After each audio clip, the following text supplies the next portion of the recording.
এই ফটোবোৰতে লুকাই আছে আমেৰিকাই নিজ দেশৰে আদিম ভূমিপুত্ৰ অৰ্থাৎ ৰেড ইণ্ডিয়ান বা নেটিভ আমেৰিকানসকলৰ ওপৰত কৰা বৰ্বৰ অত্যাচাৰ আৰু অকথ্য নিৰ্যাতনৰ কাহিনী কিদৰে বগাছালৰ আমেৰিকানসকলে সম্পূৰ্ণ পৰিকল্পিতভাৱে আৰু সম্পূৰ্ণ পদ্ধতিগতভাৱে নিজ দেশৰে এই আদিম ভূমিপুত্ৰসকলক সম্পূৰ্ণৰূপে নিশেষ কৰা ষড়যন্ত্ৰত লিপ্ত হৈছিল আনকি নালাগে নেটিভ আমেৰিকানসকলক নিশেষ কৰাৰ বাবে আমেৰিকাই বায়'লজিকেল ৱাৰফেয়াৰৰো আশ্ৰয় লৈছিল হয় তেওঁলোকৰ ওপৰত মাৰাত্মক ৰোগৰ বীজাণু এৰি দিয়া হৈছিল এই ভিডিঅ'টোত আমি আজি এই সকলোখিনি কথাই আলোচনা কৰিম নমস্কাৰ মই ধ্ৰুৱজ্যোতি বৰুৱা আপোনালোকে ফটোবোৰ চাগে নিশ্চয় মন কৰিছে জীৱ-জন্তুৰ হাড়মূৰৰ একোটাহত সৰু সুৰা পাহাৰ এয়া বাইছনৰ হাড়মূৰ আৰু ইয়াতে লুকাই আছে আমেৰিকাৰ নিকৃষ্ট ষড়যন্ত্ৰৰ কথা বাইছন আছিল নেটিভ আমেৰিকানসকলৰ জীৱন ধাৰণৰ মূল আধাৰ বাইছনি আছিল নেটিভ আমেৰিকানসকলৰ অৰ্থনীতিৰ মূল ভেটি বাইছনি আছিল নেটিভ আমেৰিকানসকলৰ অন্যতম প্ৰধান ফুড চ'ৰ্চ বাইছনৰ ছালৰ পৰাই নেটিভ আমেৰিকানসকলে তেওঁলোকৰ প্ৰয়োজনীয় পোছাক পৰিচ্ছদ প্ৰস্তুত কৰিছিল বাইছনৰ ছালৰ পৰাই নেটিভ আমেৰিকানসকলে তৈয়াৰ কৰিছিল তেওঁলোকৰ পৰম্পৰাগত ঘৰ টিপি বাইছনৰ হাড়মূৰৰ পৰাই নেটিভ আমেৰিকানসকলে দৈনন্দিন জীৱনৰ প্ৰয়োজনীয় অস্ত্ৰ-শস্ত্ৰ নিৰ্মাণ কৰিছিল আনকি নালাগে নেটিভ আমেৰিকানসকলৰ সংস্কৃতি লোকাচাৰ প্ৰথা পৰম্পৰা ধৰ্মীয় বিশ্বাস আদি সকলোবোৰ বাইছনৰ সৈতে ওতঃপ্ৰোতভাৱে জড়িত হৈ আছিল গতিকে কোনো এটা জাতিক ধ্বংস কৰিবলৈ হ'লে জাতিটোৰ আত্মাটোক আঘাত আনিলেই হ'ল বগাছালৰ আমেৰিকান বা ইউৰোপীয় বসতিকাৰীসকলে তাকেই কৰিছিল আৰম্ভ কৰিছিল দ্য গ্ৰেট আমেৰিকান বাফেলো শ্লটাৰ সমীক্ষা অনুযায়ী 1800 চনৰ পৰা 1889 চন পৰ্যন্ত দেশখনত 60 নিযুত বাইছন বা বাফেলো হত্যা কৰা হৈছিল 1889 চনত দেশখনত জীৱিত মুঠ বাইছনৰ সংখ্যা কিমান আছিল জানেনে কেৱল 541টা ভাবিছক কিমান পৰ্যায়ত এনেদৰে বাইছন হত্যা কৰা হৈছিল বিশেষকৈ এনেদৰে বাইছন হত্যাযজ্ঞ তুংগত উঠিছিল 1870 চনৰ পৰা 1870 চনৰ পৰা 1889 চন পৰ্যন্ত কেৱল এই সময়তেই 30 নিযুত বাইছন হত্যা কৰা হৈছিল কিন্তু পূৰ্বে কৈছিলোঁ এয়া আছিল সম্পূৰ্ণ পৰিকল্পিতভাৱে আৰু এয়া সম্পূৰ্ণ পদ্ধতিগতভাৱে এই বাইছন হত্যাযজ্ঞত যে কেৱল প্ৰফেচনেল হাণ্টাৰে আছিল এনে নহয় আমেৰিকান চৰকাৰে এই ক্ষেত্ৰত সামৰিক বাহিনী বা আৰক্ষী বাহিনীকো নিয়োগ কৰিছিল পৰীক্ষাত আমেৰিকান সামৰিক বিষয়া কৰ্নেল ৰিচাৰ্ড আৰউইন ডজ যিজন পৰৱৰ্তী সময়ত জেনেৰেল হৈছিল তেখেতে কৈছিল kill every buffalo you can every buffalo dead is an Indian gone অৰ্থাৎ যিমান পৰা সিমান সংখ্যক বাফেলো বা বাইছন মৰা প্ৰতিটো বাইছন মৰা মানে একোজনকৈ ইণ্ডিয়ান বা নেটিভ ইণ্ডিয়ান নিশেষ হোৱা আৰু এনেদৰেই ইণ্ডাষ্ট্ৰিয়েলাইজেশ্যনৰ নাম লৈ চামৰা উদ্যোগ স্থাপনৰ নাম লৈ ৰেলপথ স্থাপন কৰি বাইছনৰ হাড়মূৰ সৰবৰাহ কৰা হৈছিল ভাবিছক কি চূড়ান্ত পৰ্যায়ত নেটিভ আমেৰিকানসকলৰ ওপৰত অত্যাচাৰ কৰা হৈছিল তেওঁলোকক তেওঁলোকৰ বাসভূমিৰ পৰা খেদি পঠোৱা হৈছিল তেওঁলোকৰ কৃষিভূমিক কাঢ়ি লোৱা হৈছিল তেওঁলোকৰ অৰ্থনীতি সম্পূৰ্ণৰূপে ধ্বংস কৰি দিয়া হৈছিল তেওঁলোকৰ ফুড চ'ৰ্চ ধ্বংস কৰি দিয়া হৈছিল তেওঁলোকৰ ভাষা তেওঁলোকৰ সংস্কৃতি তেওঁলোকৰ ৰীতি নীতি আদি সকলোবোৰ নিশেষ কৰাৰ ষড়যন্ত্ৰত লিপ্ত হৈছিল আৰু সঁচাই এটা সময়ত এই নেটিভ আমেৰিকানসকল ভাগি পৰিছিল আমি এই সকলোখিনি কথা আলোচনা কৰিম তাৰ পূৰ্বে আহক আমি অকণ আমেৰিকাৰ হিষ্ট্ৰীও আলোচনা কৰি লওঁ আপোনালোকে নিশ্চয় জানে যে 1492 চনত কলম্বাছে আমেৰিকা আৱিষ্কাৰ কৰিছিল পুনতে তেওঁ আমেৰিকাক আমাৰ ভাৰতবৰ্ষ বা ভাৰতীয় উপমহাদেশৰ কোনোবা এটা দ্বীপ বুলি ভাবিছিল সেয়ে তেওঁ ডায়েৰী বা চিঠিপত্ৰত আৰম্ভণিতে তেওঁ আমেৰিকাৰ আদিম এই ভূমিপুত্ৰসকলক ইণ্ডিউছ বুলি লিখি থৈ গৈছিল পৰৱৰ্তী সময়ত আমেৰিকালৈ ঢাপলি মেলিছিল ইউৰোপীয় বসতিকাৰীসকলে ইউৰোপীয় ইংলেণ্ড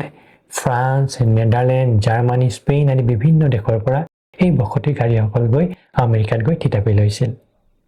তেওঁলোকে মন কৰিছিল তেওঁলোকে যেতিয়া গৈছিল যে আমেৰিকাৰ যিসকল আদিম ভূমিপুত্ৰ আছিল তেওঁলোকে তেওঁলোকৰ দেহত ৰঙা ৰংটো বুলাই লৈছিল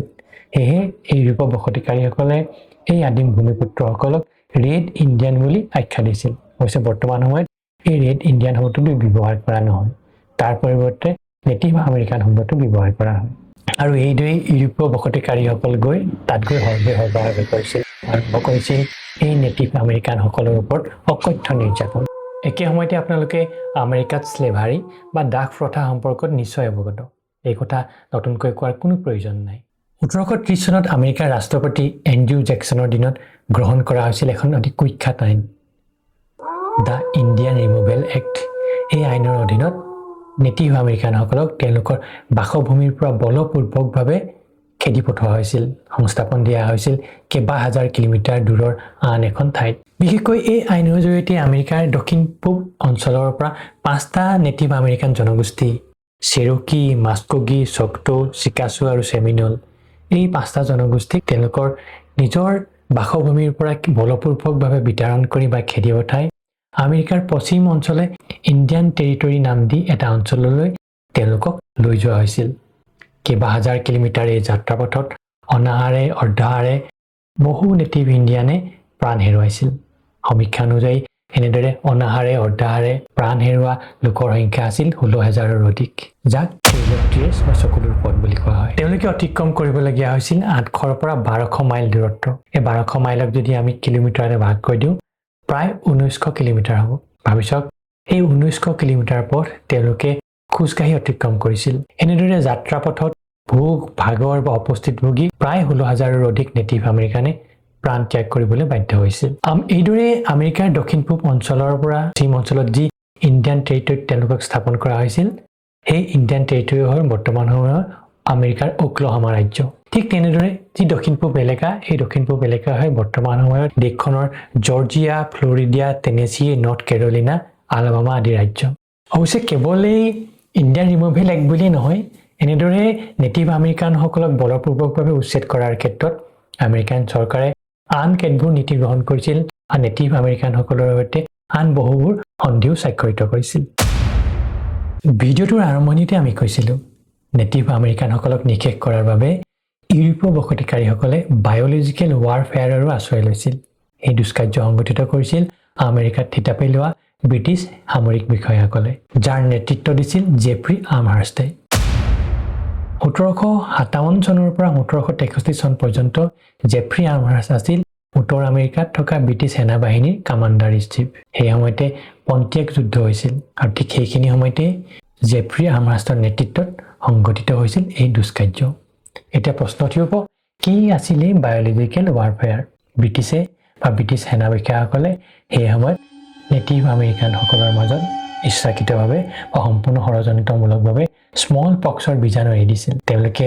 নেটিভ আমেৰিকানসকলৰ মাজত বিতৰণ কৰিছিল কম্বল যিসমূহ কম্বলত মিহলি হৈ আছিল স্মল পক্সৰ বীজাণু 1763 চনৰ 6 জুলাইত জেফ্ৰি আমহাৰ্ষ্টে তেওঁ সতীৰ্থ সামৰিক বিষয়া হেনৰি বুকেটলৈ লিখা এখন চিঠিত তেওঁ লিখিছে Could it not be contrived to send smallpox among those disaffected tribes of Indians? We must on this occasion use every stratagem in our power to reduce them. অৰ্থাৎ আমি ৰোগাক্ৰান্ত নোহোৱা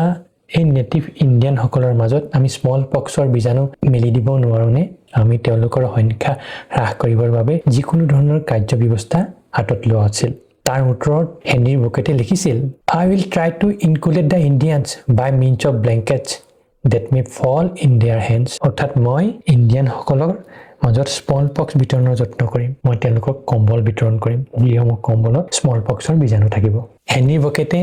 জেফ্ৰি আমহাৰ্ষ্টলৈ এই উত্তৰ দিছিল 1763 চনৰ 13 জুলাই তাৰিখে পৰৱৰ্তী সময়ত 16 জুলাই তাৰিখে জেফ্ৰি আমহাৰ্ষ্টে পুনৰ হেনৰি বুকেটক নিৰ্দেশ দিয়ে You will do try to inculate the Indians by means of blankets অৰ্থাৎ তুমি ব্লেংকেট বিতৰণ কৰি ইণ্ডিয়ান সকলৰ মাজত স্মল পক্স বিলাবলৈ যত্ন কৰা এয়া কোনো সাধু কথা নহয় এয়া কোনো সম্পূৰ্ণ সত্য কথা ব্ৰিটিছ লাইব্ৰেৰীত জেফ্ৰি আমহাৰ্ষ্ট আৰু হেনৰি বুকেটৰ এই পত্ৰসমূহ এতিয়াও সংৰক্ষিত হৈ আছে কোনোবা ইচ্ছা কৰিলে ব্ৰিটিছ লাইব্ৰেৰী কৰ্তৃপক্ষৰ সৈতে যোগাযোগ কৰি এই চিঠি পত্ৰসমূহ এবাৰ পঢ়ি চাব পাৰে এনেদৰে নানা পৰিকল্পনা নানা নিৰ্যাতনেৰে বগা ছালৰ আমেৰিকানসকলে বা ইউৰোপীয় বসতিকাৰীসকলে নেটিভ আমেৰিকানসকলক নিজৰ ভৰিৰ তলত মোহাৰি ৰাখিলে যাৰ পৰা নেটিভ আমেৰিকানসকল আজিও মুক্ত নহল আজিও আমেৰিকাৰ সামাজিক ৰাজনৈতিক আৰ্থিক সকলো